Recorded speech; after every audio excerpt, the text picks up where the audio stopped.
Assalamualaikum warahmatullahi wabarakatuh. Perkenalkan, nama saya Ahmad Baihaqi. Saya dari kelas D semester 4, program studi Ilmu Perpustakaan Fakultas Adab dan Humaniora di UIN Syarif Hidayatullah Jakarta. Dalam video ini saya buat untuk menunaikan tugas perpustakaan dan arsip digital. Pada video ini saya akan menceritakan atau menjelaskan tentang sejarah seorang ilmuwan Islam yang terkenal pada zaman Abbasiyah yang bernama Al-Khawarizmi. Al-Khawarizmi mempunyai nama asli Abu Ja'far Muhammad bin Musa. Beliau lahir pada tahun 780 Masehi di Khawarizmi dan meninggal sekitar tahun 847 Masehi di kota kecil di pinggiran sungai Okhuz, Uzbekistan.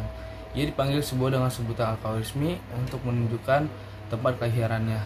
Di barat, terutama di Eropa, ia dikenal dengan nama algoritmi, algoritm atau algoritma. Pada masa itu, Irak berada di bawah pemerintahan Khalifah Al-Ma'mun pada tahun 813-33. Al-Khawarizmi terkenal dengan teori algoritmanya. Selain itu, ia juga menciptakan teori matematika lain, misalnya aljabar yang disebut aritmatika atau ilmu hitung oleh para ilmuwan barat.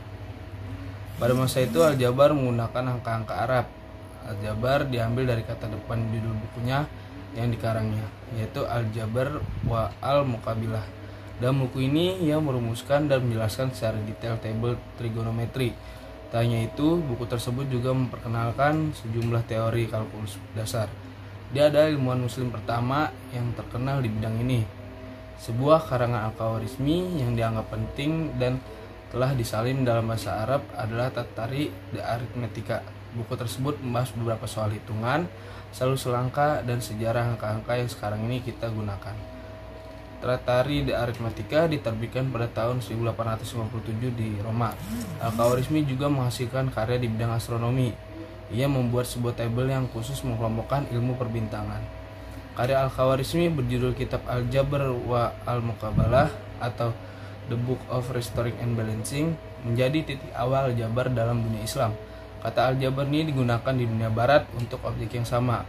Perkembangan bilangan Islam, bilangan Arab, dan sistem bilangan yang telah diterapkan saat ini.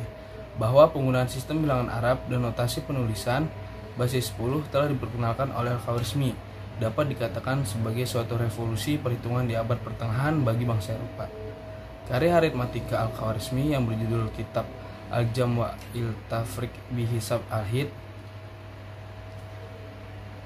kemungkinan ditulis setelah mengerjakan aljabar. Karya ini dikenal pelajaran pertama yang ditulis dengan menggunakan sistem bilangan desimal, merupakan titik awal perkembangan matematika dan sains. Hasil karya Al-Khawarizmi menjadi penting karena merupakan notasi pertama menggunakan basis angka Arab dari 1 sampai 9 dan pola nilai penempatan. Ini dilengkapi pula dengan aturan-aturan yang diperlukan dalam bekerja dengan menggunakan bilangan notasi Arab dan penjelasan tentang 4 basis operasi hitung, yaitu penambahan, pengurangan, perkalian, dan pembagian. Aljabar.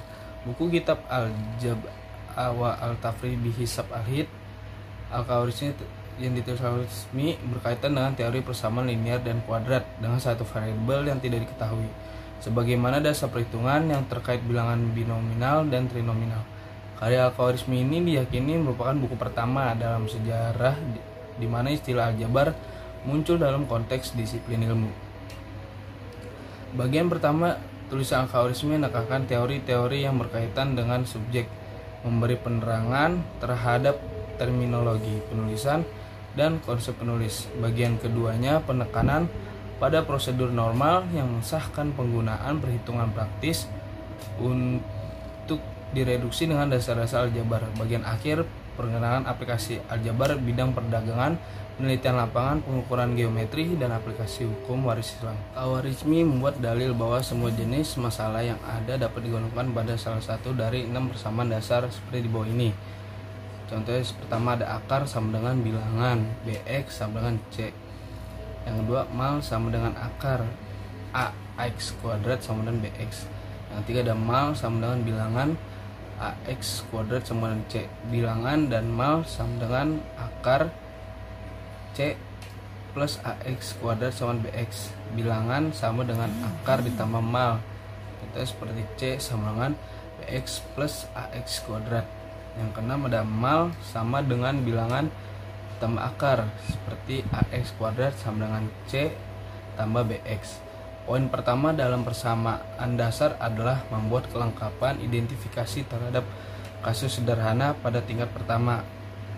Keenam persamaan tersebut menunjukkan bahwa Al-Khawarizmi tidak mengenal keberadaan bilangan negatif atau bilangan nol sebagai suatu koefisien jika diamati dari karyanya. Dia tidak mencantumkan penandaan simbol, tetapi menjabarkan segalanya termasuk bilangan-bilangan dalam bentuk perkataan. Al-Khawarizmi mengenalkan bahwa terdapat dua hasil dari akar kuadrat, tetapi ia hanya menuliskan nilai positif yang mungkin dapat menjadi hasil irasional.